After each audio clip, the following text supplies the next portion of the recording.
एक छोटे से गांव में रामू नाम का एक लड़का रहता था। बचपन में ही उसके माता पिता का देहांत हो गया था, इसीलिए इस दुनिया में उसका कोई नहीं था। वो अकेला ही रहता था और जैसे तैसे अपना गुजारा कर रहा था। वो रोज सुबह उठता, खाना बनाता और अपने घर के कामों को निपटा कर गांव के बाजार की तरफ चला जाता। वहां पर उसे किसी के खेत में या घर में जो भी काम मिलता उसे कर लेता। लोग उसको दैनिक मजदूरी पर भी लेकर जाते थे। शाम को रामू जब घर आता तो दिन भर में उसने जो भी थोड़े बहुत रुपए कमाए होते थे उससे वो घर का राशन लाता और रात के खाने के बाद सो जाता। रोज की इस दिनचर्या से अब रामू परेशान हो गया था। कभी कभी तो कई कई दिन रामू को कोई काम नहीं मिलता था, जिसके कारण रामू को भूखा ही सोना पड़ता था। वो प्रभु से रोज प्रार्थना करता, हे प्रभु, कब तक मेरा जीवन ऐसे ही कटेगा। रामू के घर में एक बिल्ली थी जो रामू की प्रार्थना को रोज सुनती थी। एक दिन रामू को बाजार में एक सेठ ने कुछ दिनों के लिए अपनी दुकान पर काम के लिए रख लिया। 100 रुपए रोज की मजदूरी तय हुई। इस बात से रामू ज्यादा खुश तो नहीं हुआ, पर अब वो दुखी भी नहीं था, क्योंकि मजदूरी भले ही कम थी, लेकिन अब काम उसे रोज मिलना था और मजदूरी भी रोज मिलनी थी, जिसके कारण रामू कुछ दिन तक भूखा नहीं रहता। काम शुरू हुआ और रामू को रोज की मजदूरी रोज मिलने लगी। उससे रामू उसी दुकान से राशन खरीद कर ले आता। अब वो रोज भगवान की पूजा करता और बोलता, भगवान, आपने मुझे नौकरी तो दे दी, पर पता नहीं ये नौकरी कब तक चलेगी। ये कब चली जाए कोई भरोसा नहीं है। हे भगवान, कब तक मेरा जीवन ऐसे ही कटेगा। कोई तो रास्ता होगा मेरी ये दुर्दशा सुधारने का। बिल्ली रामू की सब बातें सुन रही थी। अब रामू रोज भगवान से अपनी दशा सुधारने के लिए प्रार्थना करता। बिल्ली को रामू पर बहुत दया आती थी। अब धीरे धीरे बहुत समय बीत गया। रामू का जीवन जैसे तैसे कट ही रहा था। एक दिन रामू जब अपने घर पहुंचा तो उसके दरवाजे पर उसको एक बुढ़िया बैठी हुई मिली। रामू उसके पास आकर बोला, माँ जी, आपको क्या चाहिए? तो बुढ़िया बोली, बेटा, कुछ खाना हो तो दे दो, बहुत भूख लगी है मुझे। रामू खाने का जो सामान लाया था वो उसके लिए ही पूरा नहीं पड़ता था। अब रामू सोचने लगा कि क्या करे, वो खुद भी दिन भर का भूखा था। उसने सोचा, मैं तो फिर भी जवान हूं, एक दिन बिना खाने के रह लूंगा। चलो, आज का खाना मैं अम्मा को दे देता हूं। और रामू ने खाना देते हुए उस बुढ़िया से कहा, माँ जी, मेरे पास इतना ही खाना है, मेरी हालत बहुत बुरी है और पता नहीं कभी मेरी हालत ठीक भी होगी या नहीं। बुढ़िया ने रामू का दिया हुआ खाना खाया और बोली, बेटा, होगी क्यों नहीं, होगी, जरूर होगी, पर तू अपने हालत ठीक करने की कोशिश करता ही कहां है। जब देखो हालातों का रोना रोता रहता है। बेटा, तू जवान है, हट्टा कट्टा है, मेहनत कर, सब ठीक हो जाएगा। रामू बोला, माँ जी, मैं मेहनत करने से नहीं डरता, पर मुझे काम मिलता ही कहां है, कहां जाऊं मैं काम के लिए। यहां जो काम मिलता है उसे मैं कर लेता हूं। बुढ़िया अम्मा बोली, बेटा, तू भगवान शिव की शरण में जा, तेरा कल्याण होगा। तुझे पता है ना भगवान शिव कहां मिलेंगे। अब वो बूढ़ी माता जी उस लड़के के मन में आगे बढ़ने की चिंगारी जलाते हुए उसका मार्गदर्शन कर गई। अब रामू रात भर सोचता रहा कि ये बुढ़िया अम्मा भी पागल ही थी क्या, खुद मांग मांग कर खाती है और मुझे बोल रही है कि भगवान शिव की शरण में जा, तेरा कल्याण होगा। खुद का कल्याण क्यों नहीं करती, पहले अपना करे फिर बाद में दूसरे को बोले। आज के कलयुग में भला मुझे भगवान कहां से मिलेंगे। रामू ने बुढ़िया की बातों पर ध्यान नहीं दिया और दूसरे दिन से फिर उसकी वही दिनचर्या शुरू हो गई। रोज रामू भगवान के सामने अपनी शिकायतें कहता। वो बिल्ली रामू की सभी बातें सुनती थी। 1-2 साल का समय और बीत गया। रामू के हालातों में कोई बदलाव नहीं आया। उसकी जिंदगी वैसे ही घिसी पिटी सी चल रही थी जैसे पहले चलती थी। अब एक दिन जब वो अपनी कोठरी में पहुंचा तो एक और महिला उसको अपने घर के सामने बैठी मिली। रामू सोचने लगा, अरे आज फिर कौन आ गया मेरे घर। वो उस महिला से पूछता है, अरे माँ जी, आप कौन हैं और मेरे घर पर कैसे आना हुआ। तब वो औरत बोली, अरे बेटा, तुमने मुझे पहचाना नहीं, मैं वही बुढ़िया हूं जो कुछ साल पहले तुम्हारे घर आई थी। सोचा कि देख कर आऊं कि तू शिव जी के दर्शन के लिए गया या नहीं, पर तेरे हालात देखकर तो मुझे लग रहा है बेटा कि तू भगवान शिव की शरण में गया ही नहीं। वो महिला बोली, मुझे देख बेटा, मैं गई थी भगवान शिव की शरण में और मेरी स्थिति देख कैसे बदल गई। पर तू क्यों नहीं गया बेटा? इस गांव से बाहर निकल कर देख, दुनिया में बहुत कुछ करने को है। तू सिर्फ 2 वक्त की रोटी के लिए जी रहा है, काम कर रहा है। अरे बेवकूफ, अपनी इस दुनिया से बाहर निकल और देख कैसी है ये दुनिया। ये 2 वक्त की रोटी तो तुझे कहीं ना कहीं मिल ही जाएगी। उसने पेट दिया है तो वो भूखा थोड़ी ना रखेगा। पर बेटा, तू जिस तरह से घुट घुट कर जी रहा है, वो घुटन तेरे यहां से जाने से ही दूर होगी। कोशिश कर यहां से निकलने की। अगर भगवान शिव तुझे नहीं भी मिले तो तुझे कुछ अनुभव तो मिलेगा। जीवन में तेरा गांव और तेरी ये कुटिया तो यही रहेगी। तुझे कुछ ना मिला तो वापस आ जाना बेटा। इतना समझाकर वो बुढ़िया माई उस लड़के को उसके हाल पर छोड़कर फिर चली गई। उस बुढ़िया माई की बातें सुनकर और सुधरी हुई हालत देखकर अब रामू को शिवजी के होने का थोड़ा विश्वास होने लगा। उसने अपना घर बंद किया और कुछ कपड़े झोले में रखकर भगवान शिव की खोज में निकल पड़ा। आज पता नहीं क्यों रामू का मन बड़ा ही प्रसन्न था। पहले कभी भी वो इतना खुश नहीं हुआ था। गांव से तो रामू निकल गया, पर उस महिला से तो वो पूछना ही भूल गया था कि मुझे भगवान शिव कहां मिलेंगे। अब वो करे तो क्या करे, किस दिशा की ओर जाए। जब रामू को कुछ समझ नहीं आया तो उसने बिना कुछ सोचे एक दिशा पकड़ ली और उसी पर चलता रहा। रास्ते में उसको एक मंदिर मिल गया जहां भंडारा चल रहा था। वो भी भंडारे में शामिल हो गया।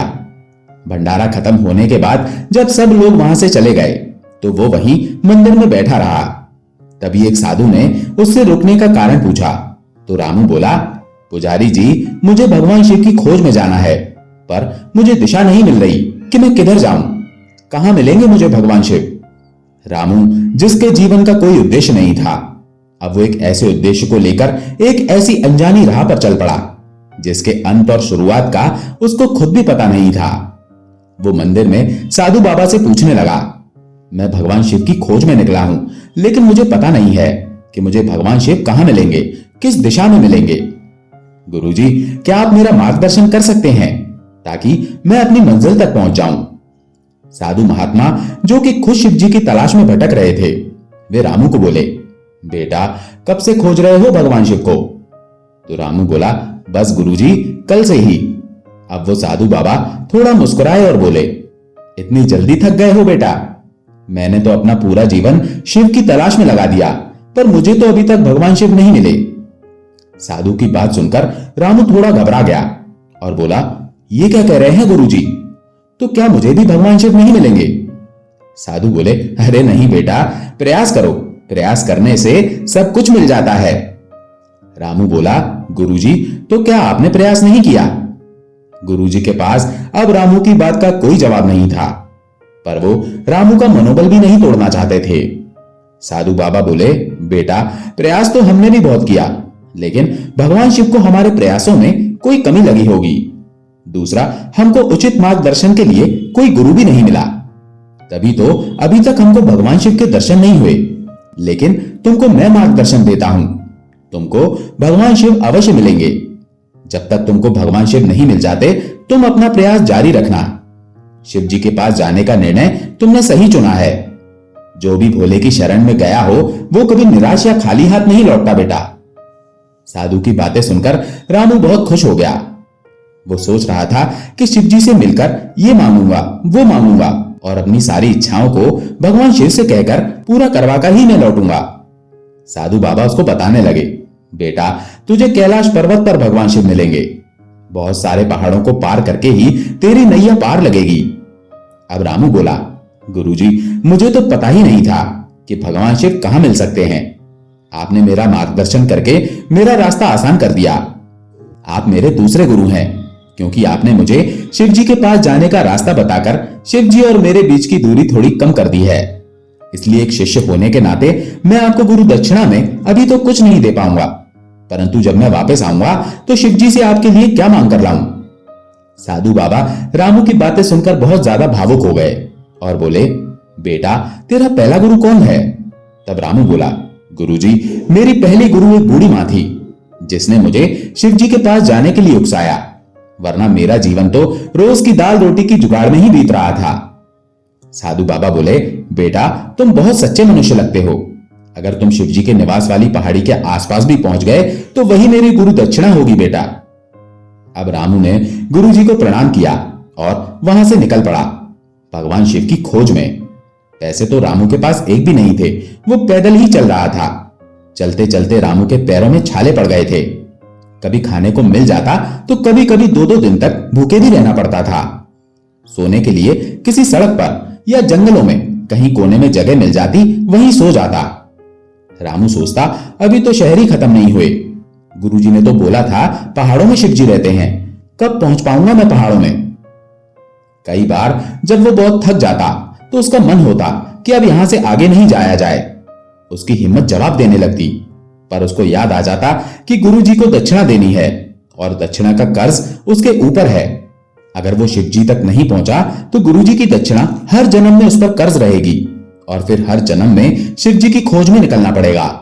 यदि हर जन्म में यही करना है तो इसी जन्म में क्यों ना प्रयास करता रहूं। हो सकता है अपने गुरु का कर्ज में इसी जन्म में उतार पाऊं। यही सोचकर रामू आगे बढ़ जाता था। रामू अपने गुरु के बताए हुए मार्ग पर आगे बढ़ रहा था। कभी थकता तो कभी रुकता, कभी हिम्मत जवाब दे जाती, पर पता नहीं क्यों जो हिम्मत उसको आज जवाब दे जाती, सुबह होते ही वही हिम्मत उसको आगे बढ़ने के लिए प्रेरित करती और वो आगे बढ़ जाता। ऐसे ही चलते चलते वो एक पहाड़ी गांव में पहुंच गया। पहाड़ों को देखते ही रामू बहुत खुश हुआ, लेकिन उसको नहीं पता था कि उसकी असली मुश्किल तो अब शुरू हुई है। जब तक वो शहरों में पैदल चल रहा था तो कहीं भी सड़क के किनारे या पार्क या बस अड्डे पर रात बिता देता था, लेकिन पहाड़ों में यह सब नहीं हो सकता था।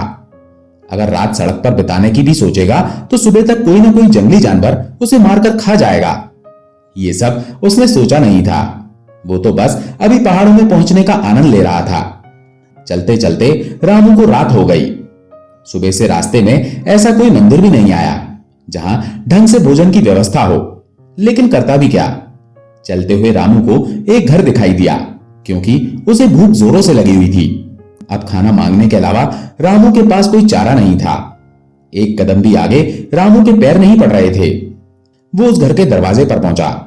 रामू को डर भी लग रहा था, पता नहीं कैसे लोग होंगे। रामू ने जाकर दरवाजा खटखटाया। एक महिला आई और उसको देखकर बोली, कौन हो भाई तुम? इतनी रात को यहां क्यों भटक रहे हो?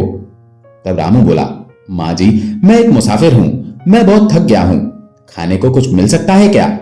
कुछ भी रूखा सूखा दे दीजिए। रामू की हालत देखकर उस औरत ने उसको दरवाजे पर बैठने को बोला और कुछ खाने को ले आई। रामू खाना देखकर बहुत खुश हुआ और जल्दी जल्दी उसने खाना खा भी लिया। अब खाना खाकर वो उस औरत को धन्यवाद बोलकर जैसे ही जाने लगा तो वो माँ जी पूछने लगी, कहां जा रहे हो बेटा इस समय? तो रामू बोला, कहीं जगह देखकर सो जाऊंगा माँ जी, बहुत थक गया हूं। तब वो औरत बोली, लगता है बेटा तुम पहली बार पहाड़ों में आए हो। इतनी रात को जंगल में बाहर सोना या बाहर रहना खतरे से खाली नहीं है। ऐसा करो बेटा, हमारे घर के पीछे एक कोठरी है, सुबह तक तुम वहां रुककर अपनी रात बिता लो। रामू बोला, धन्यवाद माँ जी, और वो कोठरी में सोने चला गया। सुबह हुई तो वो महिला रामू को उठाकर उसे चाय नाश्ता देने लगी। उस महिला की रात की बातें सुनकर उसकी आगे जाने की हिम्मत टूट गई। वो सोचने लगा, आज तो इस महिला ने मुझे आसरा दे दिया, अगर किसी ने कल को आसरा नहीं दिया तो मैं बेमौत किसी जानवर के हाथ मारा जाऊंगा। वो औरत फिर दिन में उसे खाना देने आई। ऐसे ही समय चलता रहा। उसको बड़ा आराम महसूस हो रहा था। अब आगे जाने का रामू का मन नहीं था। वो औरत उससे कुछ नहीं पूछती, समय पर उसको खाना पानी दे जाती और चुपचाप चली जाती। और लड़के को भी उस औरत के व्यवहार से बड़ा आश्चर्य होता कि कैसे कोई किसी अनजान आदमी के लिए ऐसा कर सकता है। रामू को महिला के घर में बैठे बैठे 2 हफ्ते हो गए, पर वो कभी महिला के घर के अंदर नहीं गया। वो सोचता, ये महिला क्या करती होगी? सुबह घर से जाती है, दिन में आती है, फिर दिन में जाती है, शाम को आती है, खाना पीना सब ठीक से देती है, पर मैंने कभी इसको दुखी होते हुए नहीं देखा। वो महिला से पूछने लगा, माँ जी मुझे आपके घर में इतने दिन हो गए, आपने मुझसे पूछा नहीं कब जाओगे? क्या आप घर में अकेली रहती हैं? आप काम क्या करती हैं?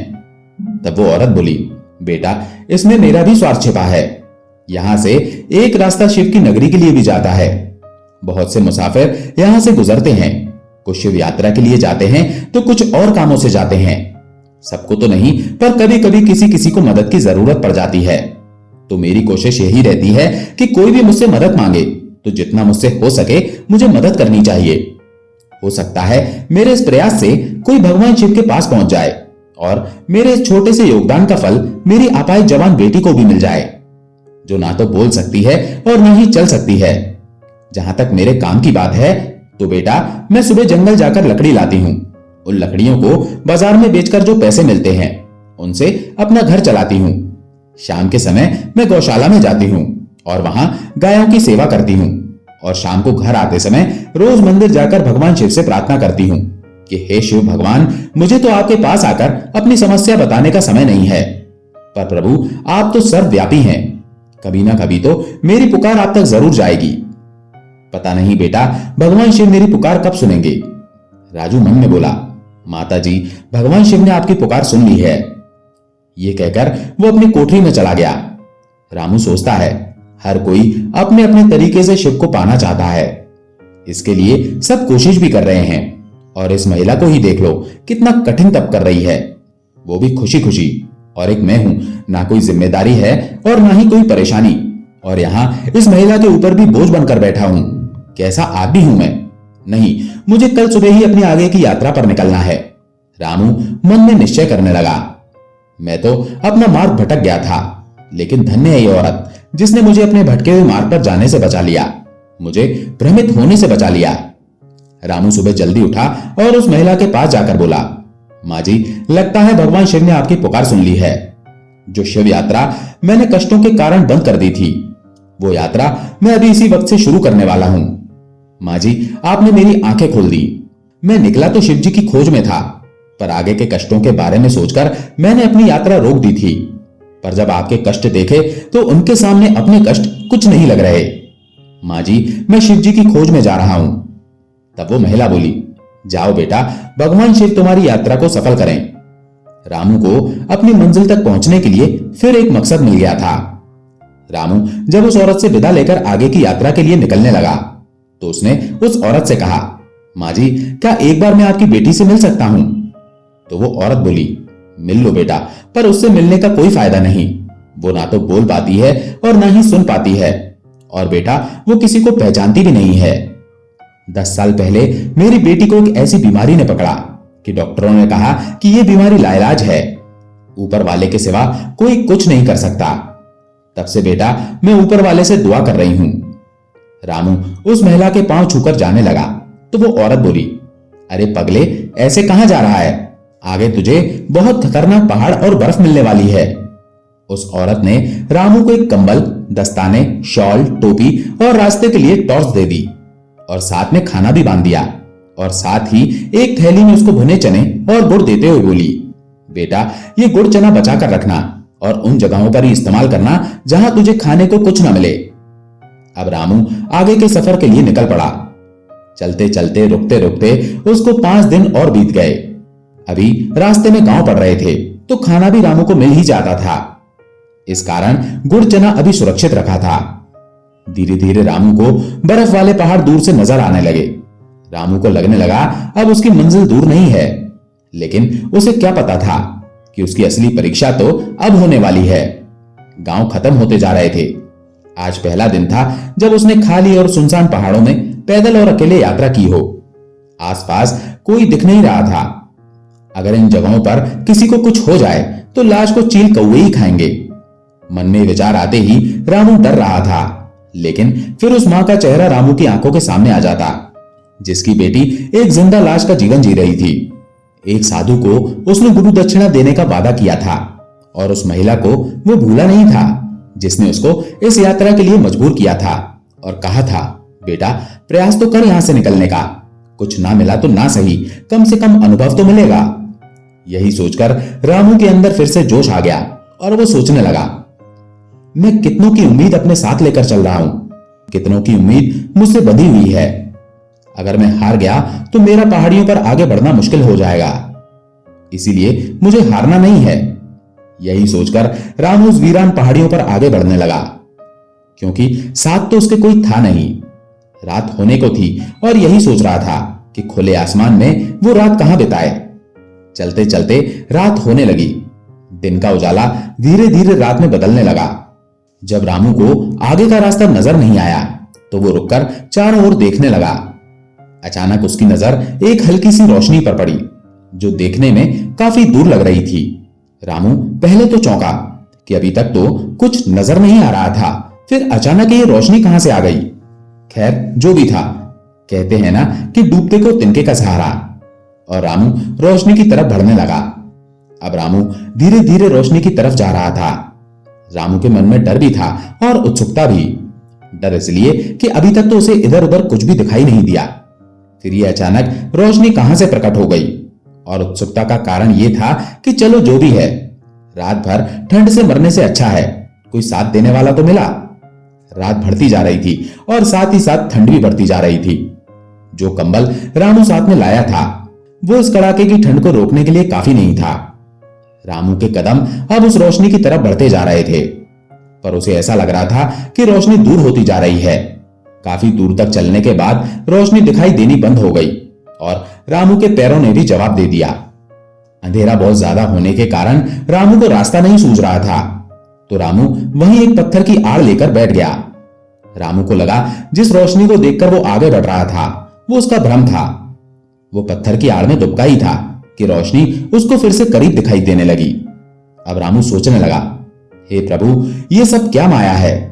रोशनी देखते ही वो अपने आप को रोक नहीं पा रहा था और फिर से रोशनी की तरफ बढ़ने लगा। अभी रामू मुश्किल से 10 या 15 कदम चला होगा कि उसको एक बड़े से पत्थर के नीचे एक गुफा दिखाई दी। उसने गुफा के बाहर से ही पूछा, क्या कोई अंदर है? अंदर से आवाज आई, अंदर आ जाओ पुत्र। रामू अंदर जाकर देखने लगा कि एक बाबा आसन में ध्यान मगन होकर बैठे हैं। उन्होंने एक छड़ी का सहारा लेकर उस पर अपना हाथ रखा हुआ है। उनकी आंखें बंद थीं। रामू सोचने लगा, अगर बाबा की आंखें बंद हैं तो फिर मुझे अंदर किसने बुलाया। रामू सोचने लगा, चलो जो भी था, पर इस गुफा में बाहर के मुकाबले ठंड कम थी। रामू सोचने लगा, चलो रात यहां कटी जाएगी। रामू ने बाबा को प्रणाम किया और गुफा का एक कोना पकड़कर वहीं पर सो गया। रामू को ऐसी नींद आई कि सुबह सिर पर धूप आने के बाद ही रामू की आंख खुली। आंख खुलते ही रामू देखता ही रह गया कि वो खुले आसमान के नीचे सोया था। वहां कोई गुफा या कोई बाबा नहीं है। ये तो बहुत ही आश्चर्य की बात थी। रामू उठा और आंखें मल मल कर चारों ओर देखने लगा। उसको चारों तरफ सुनसान ही सुनसान दिखाई दे रहा था। उसको लगा शायद कल बहुत थकान के कारण उसे गहरी नींद आ गई और सपने में उसने वो सब देखा होगा। यही सोचकर रामू आगे के सफर पर निकल पड़ा। कल रात की सारी बातें रह रहकर रामू के दिमाग में घूम रही थी, पर यहां पूछे भी तो किससे। दूर दूर तक प्राणी तो क्या, कोई पक्षी भी दिखाई नहीं दे रहा था। वो सोचने लगा, पता नहीं शिवजी और कितनी दूर रहते होंगे। ये सोच सोचकर रामू आगे बढ़ रहा था। जहां भी उसे भूख लगती वो थोड़े से चने और गुड़ खा लेता। इसी प्रकार उसका आज का दिन भी चलते चलते बीत गया। आज की रात कहां रुककर बिताई जाए। रामू ये सोचते सोचते आगे बढ़ रहा था, लेकिन ये क्या, अभी सूरज पूरी तरह से डूबा भी नहीं था कि उसको एक कुटिया अपने बिल्कुल सामने दिखाई दे गई। वो भागकर कुटिया के पास गया। वहां जाकर देखता है 2 साधु बाबा आग जला रहे थे और कुटिया कल रात जैसी गुफा की तरह थी और गुफा के अंदर कहीं दूर से उसको ओम नमः शिवाय का जाप सुनाई दे रहा था। रामू उत्सुकता से उस ध्वनि की ओर बढ़ने लगा कि तभी उनमें से एक साधु बाबा ने उसे रोककर कहा, रुको बेटा, अभी गुरुजी के सामने जाने का उचित समय नहीं है। अभी खाना खाकर सो जाओ, कल नहा धोकर गुरुजी के दर्शन करना। अब रामू ने खाना खाया और फिर से कल रात की तरह गुफा का एक कोना पकड़कर सो गया। लेकिन कल रात जो उसके साथ हुआ, वो जिसको सपना समझ रहा था, अब उसे हकीकत लगने लगा था। रामू सुबह उठकर देखता है कि कल की तरह आज भी गुफा गायब तो नहीं हो गई, लेकिन ऐसा नहीं था। अन्य 2 साधु महाराज सामान्य तरह से अपने काम काज में लगे हुए थे। रामू को मंत्र का जाप सुनाई दे रहा था। उसने जल्दी जल्दी स्नान किया और साधुओं से कहा, महाराज मुझे महात्मा जी के दर्शन करवा दें। तब साधु बाबा उसको लेकर गुफा के अंदर गए और वहां दूर गुफा में एक रोशनी उन्हें दिखाई दी। उस रोशनी में लड़के ने देखा कि एक साधु सोने के जैसे डंडे पर अपना हाथ टिकाकर बिल्कुल नग्न अवस्था में ध्यान मगन हो रहे हैं। उनको दूर से देखते ही रामू जमीन पर नतमस्तक की मुद्रा में लेट गया और महात्मा जी के करीब जाने की जिद करने लगा और बोलने लगा, महाराज ये कैसी माया है आपकी, कल आप ही तो थे जिन्होंने मेरा रात में ठहरने का बंदोबस्त किया था। महाराज, मुझे अपना आशीर्वाद दें कि मैं अपनी आगे की यात्रा सफलतापूर्वक पूरी कर सकूं।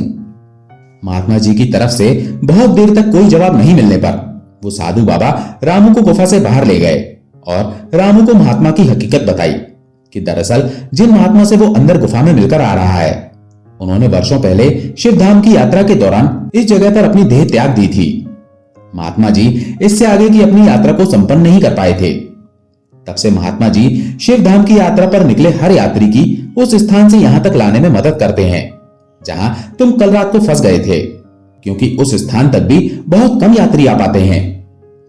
महात्मा जी की आत्मा इन पहाड़ों में भटकती रहती है ताकि कोई तो ऐसा यात्री आए जो शिव जी के द्वार तक पहुंचे और उसकी मनोकामना पूरी हो सके, ताकि उनकी आत्मा को भी शांति मिले और महात्मा जी की आत्मा भी स्वर्ग लोक जा सके। वो साधु रामू को बताते हैं, तुम बहुत भाग्यशाली हो बच्चा, जो महात्मा जी ने तुमको साक्षात दर्शन दिए हैं। लड़के ने उसके साथ कल रात जो हुआ वो सब उन साधुओं को बताया। महात्मा जी की कथा सुनकर वो बहुत हैरान हो गया था और उन दोनों साधुओं से फिर पूछने लगा, महात्मा जी ये बताइए, फिर आप दोनों भी तो यात्रा पर निकले होंगे, तभी तो यहां पहुंचे हो, फिर आप शिवधाम क्यों नहीं गए? दोनों साधु रामू को बताते हैं कि यहां तक पहुंचकर हम भी आगे नहीं बढ़ पाए। महात्मा की कहानी जिन साधुओं ने हमें बताई वो बहुत बुजुर्ग हो गए थे। हमने भी उनकी सेवा करना और इस राह में चल रहे यात्रियों की सेवा करना अपना कर्तव्य समझकर यहीं रुक गए। आप यदि शिव के धाम पहुंच जाते हैं तो महात्मा जी की आत्मा की शांति के लिए शिव भगवान से प्रार्थना करना कि वे महात्मा जी की आत्मा को अपने पास बुला लें और हम दोनों के लिए भी भगवान शिव से आशीर्वाद लेकर आना। हमको भी जीते जी उनके दर्शन हो जाएं। रामू उन लोगों की कहानी सुनकर बहुत दुखी हुआ और खुश भी। रामू को तो अपनी यात्रा जारी रखनी थी, सो वो साधुओं का आशीर्वाद और उनकी मनोकामना को लेकर आगे बढ़ गया। अब रामू सोचने लगा, मुझे तो किसी भी हाल में शिव धाम तक पहुंचना ही पहुंचना है, क्योंकि ये यात्रा सिर्फ मेरे प्रयासों से पूरी नहीं हो रही, इसके पीछे कई लोगों का प्रयास और उनकी उम्मीदें जुड़ी हुई हैं। ये सब सोचकर रामू के अंदर नई ताकत आ गई। बड़े कष्टों से रामू की आगे की यात्रा जारी थी। रामू ज्यों ही लड़खड़ाने लगता, उसको दोबारा खड़े रहने के लिए कोई ना कोई जरिया मिल जाता। बर्फ की घाटियों के बीच बैठकर वो सोचता रहा था कि उसे बर्फ की सफेदी में एक छोटी सी चीज सरकते हुए दिखाई दी, जो पूरी तरह से बर्फ से ढकी हुई थी। ऐसा लग रहा था जैसे कोई बर्फ का छोटा सा गोला धीरे धीरे सरक रहा हो। रामू ने पास जाकर थोड़ी बर्फ हटाई तो देखा एक कछुआ बहुत ही धीमी धीमी चाल से चल रहा था। रामू उसके पास जाकर उस कछुए को हाथ में उठाकर बोला, अरे भाई, कब से चल रहे हो और कब तक ऐसे चलते रहोगे? कहां जा रहे हो इतनी बर्फ में? कहीं रास्ता तो नहीं भटक गए हो? कछुआ बोला, अरे रुको रुको, एक साथ इतने सवाल मत पूछो भाई। एक तो पहाड़ की इतनी ऊंचाई में सांस ठीक से नहीं चल रही और ऊपर से तुम हो कि सवालों की बौछार किए जा रहे हो। रामू बोला, चलो थोड़ा आगे चलकर सुस्ता लेते हैं। कछुआ बोला, ठीक है, मैं तुम्हारे सारे प्रश्नों का जवाब भी आराम से दूंगा। रामू ने कछुए को उठाया और चलने लगा। कछुआ बोला, अरे भाई, मुझे नीचे छोड़ दो, मुझ पर पाप मत चढ़ाओ। लगता है मैं पहले ही पिछले जन्मों के पापों को ढो रहा हूं। रामू कछुए की बातों को समझ नहीं पा रहा था। वो बोला, क्यों भाई, ऐसा क्या है? उसने कछुए को उसके कहने पर नीचे छोड़ दिया और धीरे धीरे कछुए के साथ चलने लगा। रात भी होने वाली थी। अब रामू ने कछुए से पूछा, रात को कहां ठहरे भाई, समझ में नहीं आ रहा। चारों तरफ बर्फ ही बर्फ है, कोई गुफा भी नजर नहीं आ रही। तब कछुआ बोला, चिंता मत करो दोस्त, जिसकी राह में हम चल रहे हैं वही हमारा इंतजाम भी करेगा। चलते चलते कछुआ रुक गया और बोला, दोस्त, मुझे तो खुले आसमान के नीचे रहने में कोई दिक्कत नहीं है, लेकिन तुम्हारे लिए तो रात का ठिकाना खोजना ही पड़ेगा। ऐसा करो दोस्त, अभी रात होने में 1 घंटा बाकी है, तुम यहां पर बर्फ खोदने की कोशिश करो, हो सकता है तुम्हारे रहने का थोड़ा इंतजाम हो जाए। और दोनों बर्फ खोदने लगते हैं। 1 घंटे में बर्फ खोदते खोदते एक आदमी के रहने के लायक गुफा बन गई। अब रामू बोला, ये तो बहुत अच्छा उपाय बताया भाई तुमने, खुले आसमान के नीचे सोने से तो अच्छा है मैं बर्फ की गुफा में सो जाऊं। दोनों बर्फ की गुफा के अंदर चले गए। रामू के पास चादर और कंबल भी थे, वो उनको बिछाकर बैठ गया। कछुआ भी रामू के पास दुबक गया। तब रामू बोला, अरे भाई, तुमने मेरे प्रश्नों का उत्तर नहीं दिया। कछुआ बोला, चिंता मत करो दोस्त, मैं तुम्हारे सारे प्रश्नों का जवाब दूंगा, सारी रात बाकी है, बातें करके ही तो हमें ये रात गुजारनी है। कुछ देर बाद कछुआ बोला, हाँ तो भाई तुम्हें अपने जिन भी प्रश्नों के उत्तर चाहिए वो एक बार फिर से दोहरा दो। तब रामू प्रश्न दोहराते हुए बोला, अरे भाई कब से चल रहे हो और कब तक ऐसे चलते रहोगे? कहां जा रहे हो? इतनी बर्फ में कहीं तुम रास्ता तो नहीं भटक गए हो? तब कछुआ बोला कि मुझे खुद याद नहीं कि मैं कब से इस यात्रा पर निकला हूं, पर मैं तब तक चलता रहूंगा जब तक मेरी मनोकामना पूरी ना हो जाए। शायद तब तक मेरी यात्रा का भी अंत नहीं होगा, चाहे कितने ही जन्म क्यों न लग जाएं। जहां तक रास्ता भटकने की बात है तो दोस्त मुश्किल से तो सही रास्ता मिल पाया है। सारा जीवन रास्ता ही भटक रहा था, अब तो सही रास्ता पकड़ा है मैंने। रामू कछुए के जवाब सुनकर बहुत हैरान हो जाता है और कछुए से बोलता है, दोस्त आपको पता नहीं कि आपको कितने वर्ष हो गए इस यात्रा पर निकले, और अभी आगे का भी पता नहीं है कि और कितने वर्ष आपको लगने वाले हैं। क्या आपको पूर्ण विश्वास है कि इस रफ्तार से आप ये यात्रा पूरी कर पाएंगे? कछुआ बोला, दोस्त जब कई वर्षों पहले मैंने ये यात्रा शुरू की थी तब मेरे परिवार यार दोस्तों ने मुझे यही समझाया था कि इस जन्म में हम जैसे रेंगने वाले जीव जंतुओं के लिए ये यात्रा करना संभव नहीं है, क्योंकि ये यात्रा इस जन्म में तो पूरी होने वाली नहीं है। लेकिन आज जहां तक मैं पहुंच पाया हूं ये मेरे प्रयासों का ही नतीजा है। सुना है यहां तक भी बहुत कम इंसान पहुंचे हैं। इस शरीर के साथ जहां तक जा सकूंगा जाऊंगा, और जहां से आगे नहीं जा पाया अगले जन्म में वहीं से आगे की यात्रा शुरू करूंगा। मैं भगवान शिव से हरदम यही प्रार्थना करता रहूंगा कि मेरी यात्रा शिव धाम में ही खत्म हो। रामू कछुए की बातें सुनकर बहुत ही खुश हुआ। फिर दोनों को नींद आ गई। सुबह रामू उठता है तो देखता है कछुआ तो उसके आसपास कहीं दिखाई नहीं दे रहा। रामू भी अपना बोरिया बिस्तर उठाकर आगे की यात्रा के लिए निकल जाता है। अभी रामू 1 किलोमीटर भी नहीं चला होगा कि कछुआ उसको फिर दिखाई दे जाता है। वो कछुए को बोलता है, अरे भाई आप मेरे साथ चलो, मैं आपको अपनी गोद में उठाकर ले चलता हूं।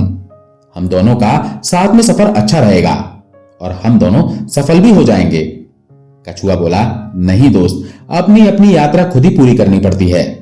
लेकिन मेरी इच्छा है मैं भले ही शिवधाम इस जन्म में पहुंच पाऊं या नहीं, पर मेरे दोस्त की यात्रा इसी जन्म में पूरी हो जाए।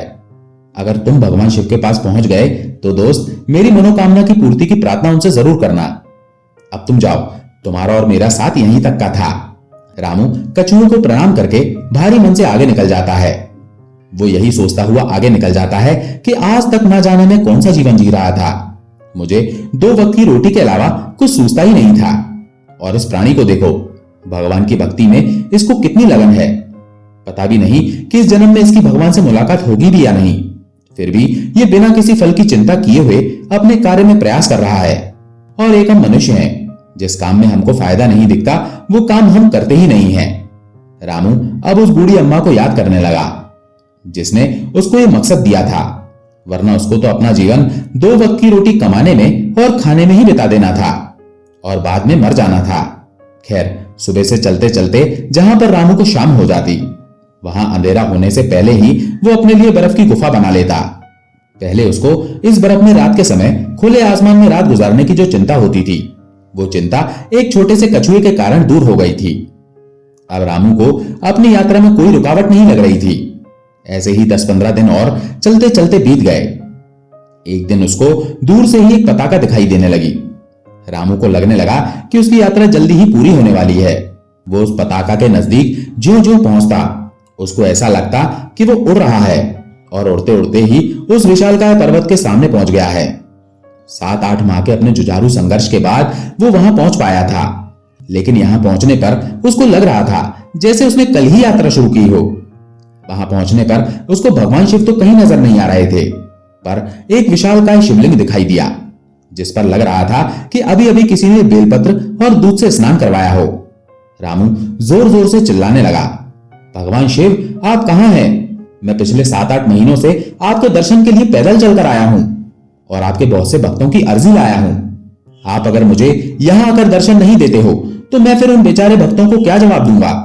क्या होगा उन भक्तों का जो अपनी मनोकामना की पूर्ति के लिए यहां से मीलों दूर आपसे आस लगाए हुए बैठे हैं? रामू ये सब बोल ही रहा था कि रामू को उस विशालकाय शिवलिंग के पीछे से एक बाबा आते हुए नजर आए और लड़के से बोले, अरे बेटा तू अपनी बात भगवान शिव से बोल, तुझे क्या चाहिए? उन सबको छोड़, ऐसे तो बहुत भक्त हैं जो शिव जी से आस लगाए बैठे हैं। लेकिन बेटा, घर बैठे बैठे थोड़ी मनोकामनाओं की पूर्ति होती है। तुझे देख, तू कितने संघर्षों के बाद यहां पहुंच पाया है। तेरी अपनी भी तो कोई मनोकामना होगी बेटा। बता बेटा, भगवान शिव तुझे जरूर तेरे संघर्षों का फल देंगे।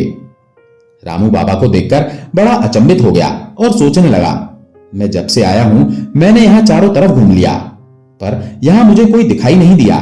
ये बाबा अचानक कहां से प्रकट हो गए, वो भी अभी अभी।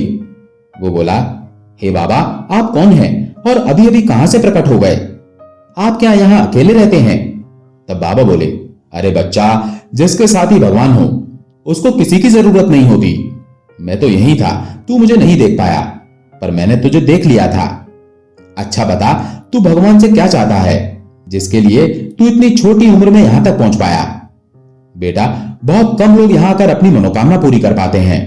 तू भी उनमें से एक है। मांग जो मांगना है, सब कुछ देंगे तुझे शिव। अब रामू बाबा की बातों को बड़े ही मंत्रमुग्ध होकर सुन रहा था। बाबा बहुत साधारण लग रहे थे, लेकिन उनके मुख पर बहुत तेज दिख रहा था। वो रामू को सब कुछ समझाकर शिवलिंग की देखरेख करने का काम करने लगे। रामू उनके पीछे पीछे जाते हुए बोला, बाबा जी, जब मैंने घर से यात्रा शुरू की थी तब तो मेरे मन में अपने लिए बहुत कुछ मांगने की इच्छा थी, लेकिन मैं जब यहां तक पहुंच गया, ये मनोकामना पूरी होने के बाद अब मेरे मन में कोई मनोकामना बची ही नहीं। मेरी शिवधाम की यात्रा पूरी करवाकर मुझे पहले ही भगवान ने मालामाल कर दिया है। मुझे अपने लिए कुछ नहीं चाहिए बाबा। जो मुझको चाहिए था वो सब तो यहां आकर मिल गया, लेकिन मैं भगवान शिव के पास अपने बहुत से दोस्तों की अर्जी लेकर आया हूं। अगर बाबा भगवान शिव मुझे दिख जाते तो मैं इन दोस्तों की अर्जी भगवान के सामने रखकर उनकी मनोकामना पूरी करने के लिए प्रार्थना करता। तब बाबा बोले, जो भी तुमको बोलना है बेटा, तुम बेझिझक इस धाम में कहीं पर भी बोल सकते हो। भगवान शिव सब जगह विराजमान हैं।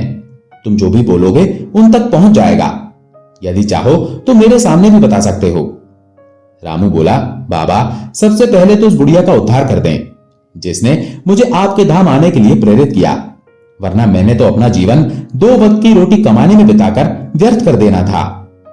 दूसरा बाबा, उन साधु महात्मा का उद्धार कर दें जिन्होंने मुझे आपके धाम आने का सही रास्ता बताया, वरना मैं तो गलत दिशा की ओर बढ़ रहा था। मैं पहली बार अपने गांव से बाहर आया था, मुझे कोई अंदाजा नहीं था कि शिवधाम किस दिशा की ओर है। मैं दिशाहीन होकर अपने मार्ग पर चल रहा था। मंदिर में भगवान शिव की स्तुति में बैठे उन साधु महात्माओं ने मेरी यात्रा को दिशा दी। तीसरा बाबा, उन माताजी की सारी इच्छाएं पूरी कर दें जिन्होंने मुझ में फिर से इस यात्रा को पूरा करने का मकसद जगाया, वरना एक समय तो ऐसा भी आया था बाबा जब मैं मेरी यात्रा के बीच में अपने मकसद से भटक गया था, लेकिन वो माताजी मेरी प्रेरणा स्रोत बनकर आईं, जो अपनी अपाहिज बेटी के लिए दिन रात आपकी स्तुति करना नहीं भूलती, पर वो अपने कर्तव्यों के प्रति भी सजग हैं। चौथा बाबा, उन महात्मा की आत्मा को शांति प्रदान करें जो शिवधाम की यात्रा पूरी किए बिना इस संसार को छोड़ गए, लेकिन उनकी आत्मा आज भी शिवजी के दर्शनों की अभिलाषी होकर इन पहाड़ों में भटक रही है। उन साधु महात्मा की स्वयं की शिवधाम की यात्रा पूरी नहीं हो पाई, लेकिन उनकी आत्मा आज भी इस मार्ग पर आ रहे यात्रियों की मदद करती है। साथ ही गुफा में आज भी लोगों की सेवा कर रहे उन दोनों साधुओं की भी सारी मनोकामनाएं पूरी करें।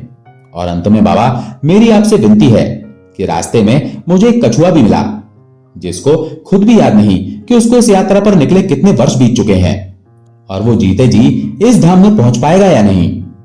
भगवान उस कछुए के लिए कुछ ऐसा करें कि वो जल्दी से जल्दी इस जीवन में ही शिवधाम पहुंच जाए। उस कछुए के जज्बे से मुझे बहुत हौसला मिला कि एक छोटा सा जीव होकर उसका हौसला इतना बड़ा है तो फिर हम तो बहुत सक्षम हैं। रामू की बातों से बाबा बहुत प्रभावित हुए और बोले, ये सब तो ठीक है बच्चा, लेकिन तूने अपने लिए तो कुछ मांगा ही नहीं, अपने लिए भी तो मांगो। रामू बोला, महादेव अगर इन सबकी मनोकामनाएं पूरी कर देते हैं तो मैं समझूंगा मेरी मनोकामना पूरी हो गई। ये सब बोलकर रामू एक स्थान पर बैठकर शिवलिंग की तरफ हाथ जोड़कर ध्यान मग्न हो गया। उसने थोड़ी देर में आंखें खोली तो बाबा उसको कहीं दिखाई नहीं दिए। उसने सोचा शायद बाबा अपने काम में व्यस्त होंगे। रात हो गई।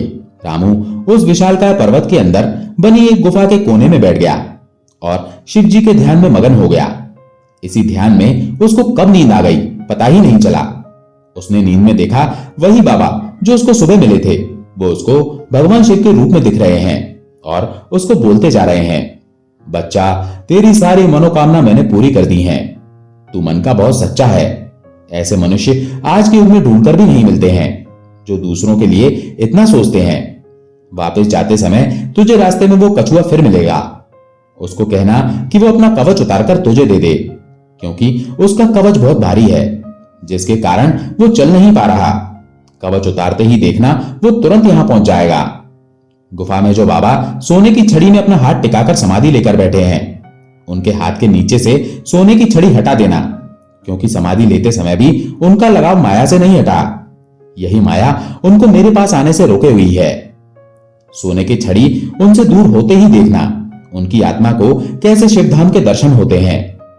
इसके अलावा बेटा, तुम्हारी जो भी इच्छा हो मैं तुमको वचन देता हूं कि वो सब पूरी हो जाएंगी। रामू सपने में ही कछुए के पास जाकर उसका कवच मांग लेता है और गुफा से महात्मा जी की सोने की छड़ी उनके हाथ के नीचे से हटा देता है।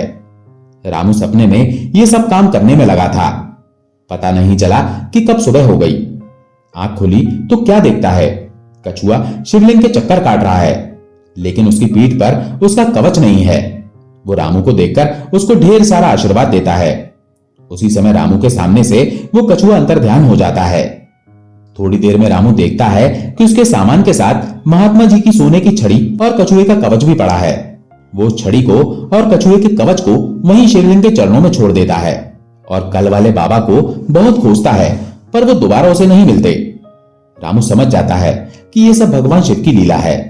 उसको बाबा के रूप में भोलेनाथ के दर्शन प्राप्त करने का सौभाग्य मिला है। वो उसी को अपनी यादों में समाकर शिव धाम से विदा लेकर वापस आ जाता है। रास्ते में उसको वो दोनों साधु मिलते हैं जो शिव धाम की यात्रा में जाते हुए मिले थे और गुफा में महात्मा जी की सेवा कर रहे थे। उन्होंने रामू को बहुत सारा आशीर्वाद दिया। रास्ते में रामू ने देखा सोने की छड़ी और कछुए का कवच जो शिवलिंग पर चढ़ा के आया था वो उसके झोले में थे। भगवान की लीला को वो समझ गया था। 30-35 दिनों के सफर के बाद जब वो उस अपाहिज लड़की के घर पहुंचा तो देखता है लड़की बिल्कुल ठीक हो गई थी। रामू को वापस आया देखकर वो बूढ़ी अम्मा और उसकी बेटी बहुत खुश हुए। रामू ने सोने की छड़ी माताजी को देते हुए कहा, मैं क्या करूंगा माँ जी इसका। ये सोने की छड़ी लेकर आप इसे बेच दें और अपनी बेटी के लिए गहने बनवाएं और किसी अच्छे से लड़के से शादी कर दीजिए। बूढ़ी माताजी रामू से बोली, बेटा क्या तुम मेरी बेटी से शादी करोगे? रामू बोला, ठीक है माँ जी, यदि आप मुझसे अपनी बेटी की शादी करना चाहती हो तो मुझे कोई ऐतराज नहीं है। बूढ़ी माताजी बिना सोने की छड़ी लिए रामू से अपनी बेटी की शादी करके अपने कर्तव्यों से पूरी तरह मुक्त हो गईं और फिर स्वयं भी शिव भक्ति में लीन हो गईं। रामू अपनी पत्नी के साथ लौटते समय उस मंदिर भी गया जहां से साधु महात्मा ने उसे शिवधाम जाने का सही रास्ता बताया था। साधु के बारे में पूछने पर रामू को पता चला कि साधु महात्मा तो स्वर्ग सिधार गए। रामू ने मनी मन भगवान शिव को धन्यवाद दिया और उसने भगवान से जो जो मांगा था वो भगवान ने उसको दे दिया। अपनी पत्नी को लेकर जब वो अपनी झोपड़ी में पहुंचा तो उसकी झोपड़ी की जगह पर एक शानदार मकान बन गया था। वो अपनी झोपड़ी के पास जाकर लौटने लगा। उसको लगा किसी ने उसकी झोपड़ी पर कब्जा करके वहां एक शानदार मकान बना लिया है। रामू सोचने लगा, चलो कोई बात नहीं, मैं अपनी पत्नी के साथ कहीं और जाकर रह लूंगा। इतने में रामू को पीछे से किसी ने आवाज दी। यह आवाज उसी बूढ़ी औरत की थी जिसने उसको शिवधाम यात्रा करने के लिए प्रेरित किया था। वो बोली, बेटा पास के मंदिर से साधु महात्मा आए थे तुमको खोजते हुए। वो तुमको पता नहीं कहां मिले, पर वो तुमसे बहुत प्रभावित थे। उनका कहना था कि तुम शिवधाम यात्रा पर निकले हो तो तुम्हारी यात्रा जरूर पूरी होगी। उन्होंने कहा था, बेटा जब तुम वापस आओ तो एक पोटली तुमको दे दी जाए। मैंने पोटली खोलकर देखी तो उसमें बहुत सा धन था। मैंने उसी धन से तुम्हारी झोपड़ी के स्थान पर यह मकान बनवा दिया और जो धन बचा है वो अंदर तुम्हारे बक्से में रखा है। रामू ने उस बूढ़ी औरत के चरण छुए और कहा, तुम सच में मेरी माँ हो। तुम्हारी प्रेरणा ने मेरा पूरा जीवन बदल दिया। माँ जी अब तुम यहीं मेरे पास मेरे घर में रहो और लो मैं तुम्हारे लिए शिवधाम से क्या क्या लाया हूं। बूढ़ी महिला ने जैसे ही कछुए के कवच को थैले से बाहर निकाला तो उसमें से हीरे गिरने लगे। ये सब देखकर उन सबकी आंखें चौंधिया गईं। दोस्तों अब रामू के दिन बहुत अच्छे से गुजरने लगे थे। उसकी पत्नी भी बहुत संस्कारी थी। वो बहुत बड़ा सेठ बन गया था। उसने अपने धन से गरीब लड़कियों की शादी करवाई, पानी के प्याऊ लगवाए, पाठशाला खुलवाई, धर्मशालाएं बनवाई। वो एक नामी सेठ हो गया और 9वें महीने उसकी पत्नी ने एक बेटे को जन्म दिया। वो भी बहुत खूबसूरत और सुंदर था, जिसे पाकर रामू की जिंदगी निहाल हो गई। कहां तो वो अनाथ अकेला था, अब उसे पत्नी, बेटा और मां भी मिल गई थी। अब रामू काम करता और अपने काम से निपटकर भगवान शिव की आराधना करता और उनकी भक्ति में लीन रहता। दोस्तों, अगर आपको हमारी कहानी अच्छी लगी हो तो प्लीज हमारे चैनल को सब्सक्राइब करें, वीडियो को लाइक करें और शेयर करें। ओम नमः शिवाय।